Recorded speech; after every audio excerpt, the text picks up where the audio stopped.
one time, I left my apartment and there was a guy like waiting. He was like, "Can I get a picture?" And I was like, "Sure." And then I whispered to him, I said, "Don't tell anybody where I live." A comedic genius and an SNL favorite, Marcello Hernández is one of the funniest names in comedy. From unforgettable characters to hilarious impressions, these are his best moments. I grew up with only women in my house, okay? It was me, my mom, and my sister. And then in high school, my mom's best friend and her daughter moved in. So it was just me and 4 women. And when that happens to you, Colin, when it's just you and 4 women, you have no choice. But to become the man of the house. Wrong. To become a woman. And my mom would be like, "Marcelo, how do I look?" And I would be like, "You look amazing, mommy."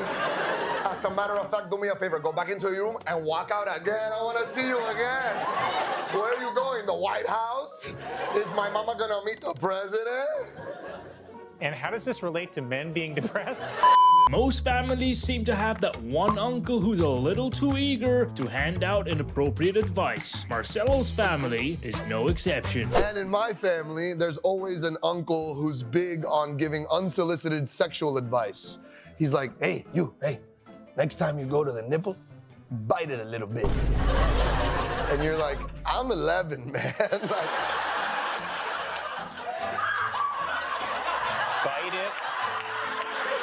Bite it a little. Speaking of taking notes, Marcello Hernández gave a masterclass in impersonating Kevin Hart. Kevin. I'm sorry. Kevin, can you I'm give sorry, me... the thing is that I got a little. Okay. They gotta bring the money up. Money's gotta be up if they want me to do that. Yeah, I'll be there. Here's the thing. For a price. Stupid. Here's the thing. Add a 0. Wait, Al, I can He hear got you. the AirPod behind him. He got it behind the thing. Just in case. Just in case. Just in case a CEO calls. Exactly. And it's like, we want Kevin to be the face of Fruit Loops. He's gonna be like, of course. This is the fruitiest loop in the world. I'm Kevin Hart. Hello, world. Y'all ever wake up in the morning and need a pick me up? Let me pick you up with the loop that smiles back. How was he to work with on SNL? Oh man, that's a great question. I think with Kenan, it's nice because Kenan, this is a sports show. Kenan's like Tom Brady. Okay. You know what I mean? He gets older, but he's still a guy you can rely on. Nice. Wow. He always, does what he needs to do, and he gets it done every week, week after week. Yeah. And like Tom Brady, he doesn't age. You know what I mean? And I'm sure age things. Wow. And I'm sure you're jealous of that. Yeah. Growing up bicultural, Marcello Hernández noticed some interesting differences between American and Latino culture. I noticed something this summer. What? I feel like a lot of our music, Latin music, it's about when you lose a woman, You lose a woman, you sing about her. And I found a big difference between when a Latin guy sings about losing a woman and when an American guy does it. When an American guy sings about losing his woman, he seems very confused. He doesn't know what happened. When an American guy loses his woman, the song is always, "Where are you? What happened?" In a merengue, bachata, salsa song, the guy is like, "I know exactly what happened and I wish I could apologize."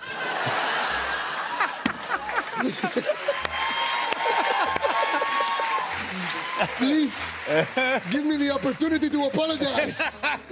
Hockey referees rarely get much attention, but Marcello Hernández noticed something about them that's hard to unsee. And I have to say, when I watch hockey, I like to watch the ref. Because I like hockey, but I love the hockey ref. The hockey ref is my favorite ref in all of sports because he's the only ref that does his job like this. It's always a white ref, but he moves Latino. Have you seen him skate backwards? He's so dramatic too. Anytime something bad happens, the ref's like, "Oh, hell no."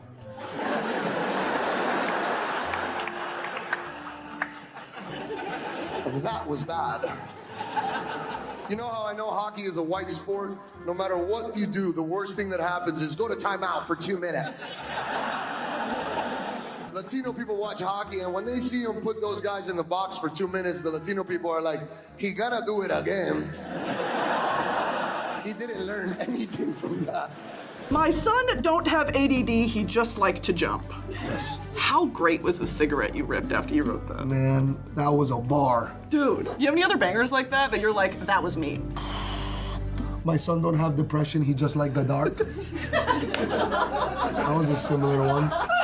Before Marcello landed his Saturday Night Live role and became popular, he had to resort to some very unexpected schemes to get by. Before you got on Saturday Night Live, we were talking, you did stand up. We were talking backstage how I used to go on the street and try to sell tickets to come to your shows. Dude, yeah, I did that for like 3 years. I sold tickets on the street.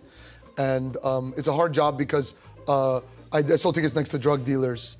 And no matter what I'm selling, they have a better product. Like, I'd be like, comedy show, and the guy next to me is like, and I have cocaine. So what do you want to do? You want to go to the show or you want to be the show? One of the main reasons he became so popular on Saturday Night Live is because of his Sebastian Maniscalco impressions, and it's easy to see why. Donovan walked into a department store and walked out wearing $5,000 worth of stolen merchandise. Who knows if that's true? Including a designer suit, shoes, and a belt. Let me tell you something about a belt, okay? When I was a kid, the belt wasn't to keep the pants up, it was to keep the volume down. In fact, he still uses that impression to this day to avoid getting into trouble. An inconvenient situation, like if like a cop were to pull me over today and he's like, do you have any idea how fast you were going? I feel like Sebastian would be like, I'm just doing my best.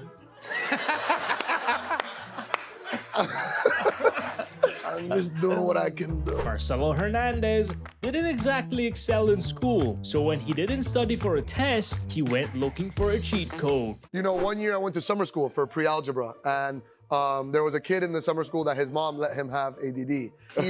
He gave me some of the pills, right? Before a math test for the pre-algebra in summer school, and I didn't study for the test, but I took the pills because I was like, what could go wrong? And I took the pills and I did do the test. It all made sense to me. The numbers started to talk to me, James. So I'm doing that. I'm having the time of my life. I finished the test in 20 minutes before anybody. I turn it in. The guy's like, are you sure? I go, am I sure? I turn it in. I give him the test. He goes, I'll just grade it right now. I go, great. Do whatever you want. Do whatever you want. So he grades the test and he gave it to me before we left and I got a 0. I also want to shout out last year's host, Shane Gillis. He is watching from home like a true American. On his couch, drinking a beer while a Hispanic guy does his job. It takes a very specific set of parents to cook up a child as unique as Marcello. Staying together, however, is another story. My mom is from Cuba and my dad is from the Dominican Republic, and that means that they are divorced. This is what that means. It doesn't work out, okay? They came to America with the same idea, just a little bit different, you know? My mom got here and she was like, oh my God, look at all of these opportunities. And then my dad got here and he was like, oh my gosh, look at all of these opportunities. This is not a place to be married. This is the land of opportunities. And you don't think that men are as supportive? No, not at all. That's why I don't go to the barber shop anymore, Colin. It's a negative energy in there. No one is happy to see you when you go to the barber shop. Every time I go, the guy's like, look who it is. We already told you, buddy, we can't make you taller. That's why a little prince like me goes to the salon, Colin. I get to the salon, Colin, and the lady's like, where have you been? And I'm like, I don't know. I missed you.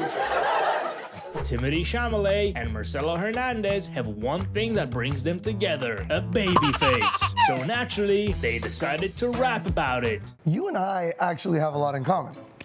That's right. Right. We both have a baby face. That's correct. That's Let's talk to him, right? Let's do it. I got a baby face, but my hips don't lie. Say I'm a bad kid, bitch, I'm a bad guy. I got a baby face, but I'm hung like my dad. Trust me, baby, this be the best you ever.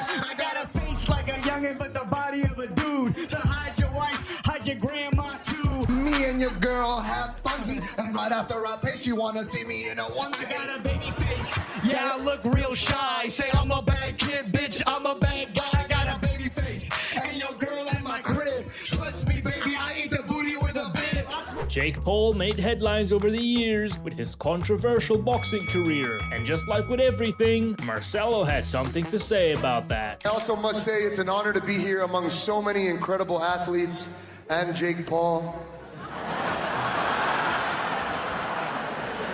Jake, that's just a joke, okay? Don't fight me. My dad and my stepdad are both here, and they're over 50, and I know that's how you like them. So fight them instead. Clothes that women wear to leave the house is some of the most dangerous equipment I have ever seen. It's insane, and you don't even realize it as a man. You go to a club, and you see a beautiful woman, and you're like, wow, that's a nice shirt. That's not a shirt, Papa. That thing clips, okay? You had no idea that it clips, all right? You thought she put her shirt on like this? She put it on like this, dog. She had to jump, probably. The roast of Kevin Hart happened in May of 2026, but Marcello Hernández decided to keep it going. I want you guys to look at these photos and not tell me that Kevin is perfect for this role. It's a very handsome photo of him here. I mean, come on, guys. He's 50 years old. Doesn't this photo just say, like, hey, make sure you get this for me real quick. Let me post this on the Instagram. And by the way, the hashtag, his caption is "the kid." If you're over 40 calling yourself "the kid," there's another one. Look at this. Yeah, I mean, this is give your son the phone and be like, let me get you. Did you get it? Did you catch it? Make sure you get the boots in it. Traveling abroad can be culturally enriching, but it can also expose a few misconceptions. Marcello found that out the hard way. You also went to Paris for the Olympics. Oh, James, you have to go to Paris in the summer. Yeah, I know, I do, yeah. You have to visit. Have to visit, yeah. Here's you and Mikey Day really fitting the part there. Oh, yes. I mean, well, the berets, everything. Oh, my goodness, the posture even. I like to embrace the culture, James. Yeah. Yes, how was it? It was lovely. You know, I had an epiphany in Paris, James, because I love the people, and this lovely man came up to me and he said, what is your name? And I said, Marcello. And then he said, what is your last name? And I said, Hernández. And then he said, wow, I love Narcos. Wow. That's very nice. They love us. That's right, I love Narcos. Will Ferrell and Marcello Hernández were hosting an awards show in 2 languages, but Will couldn't resist messing with his co-host. Atletas de esta categoría han podido jugar al nivel más alto con mucha dedicación y mucha disciplina. As a young boy growing up in Miami, I didn't have many friends. Most of my friends were stray dogs I'd collected in the neighborhood. And I gave them names. There was George, there was Peaches, there was Alexander. Often late at night, I would press my private parts against electrical... I didn't even talk for that long. What? Hey, I'm just I translate what I hear. I don't know why you're being so revealing to this audience. Okay, let's keep going. Just chill. I'm chill. Okay. I'm a translator. I'm a very chill translator. Okay. Estos atletas todos son una inspiración para todos nosotros. You can't say that. These are good people. These are good people. I will not translate that. How dare you? How dare you? I didn't say... These are good people.